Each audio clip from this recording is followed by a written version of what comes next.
their Nazism here in Northamptonshire, with the embedding of the needle and the using of the appropriating of the Admiralty RF field generator with a microvolt dial upon it, is no different than the offending over in Havering in the late 80s, early 90s. With their Nazism, they like to torture people with methods and means whereby there are no outward discernible telltale signs that the victim's being tortured. One example would be John Bacon, Gary Dixon, John Bacon. John Bacon being the gaffer. Gaffer, a derogatory term for an elderly person, or a chief electrician on a film set or theatre production.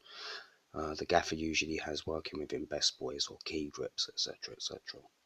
Well, the gaffer, John Bacon, would use the two prongs of the handheld stun gun, but he'd use the handheld stun gun through clothing because it leaves no marks on the body. Therefore, he could torture a teenager or a child victim without being prosecuted because it left little to no, like I say, no marks on the body when used through clothing. Another example of them torturing somebody with no outward discernible signs that somebody is being tortured is the hemispheric specialization, cerebral dislateralization techniques with the appropriation of the use of the RF signal generator to induce. That used in conjunction with the dentistry as provided by Dr. S.S. Tandy.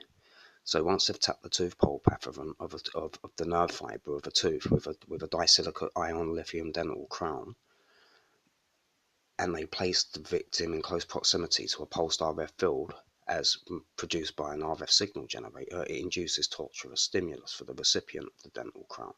So there's no discernible way of proving that the victim's being tortured, but they've bridged the means of tapping into the neurology and physiology of their victim. So whether it was the gaffer with MAs from the handheld stun gun that left no marks on the body of the victim in the Royal Liberty of Havering at Bower, John Bacon, or whether it was Gary Dixon operating the MVs, the microvolt dial, amplitude dial of the RF field generator in a residential block of flats for the method of inducement.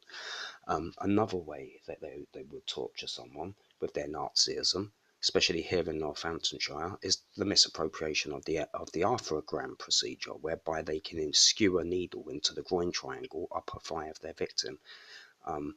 There's no palpable outward in the first instance, there's no palpable outward telltale discernible signs that the victim's being tortured because the needle's been embedded so many inches deep into the groin triangle upper thigh. And this is how the Bacons and the Dixons with the National Health Service work. As a child, I ended up in hospital with soluble stitches through my scrotum, Smith and Nephew wound management, trialing open wound techniques upon my right arm that they had butchered for a whole year. That was in Havering with the same group of people. Now here in Kettering, I will probably need to have my leg butchered in order to retrieve the piece of broken or intact needle that they've left purposefully skewed, embedded into the anterior thigh hip area of my right leg. They had my right arm butchered in Havering, and I'm going to have my right leg butchered in Kettering. Needless surgery for their torturous exploits, you know. At the end of the day, this is how they operate.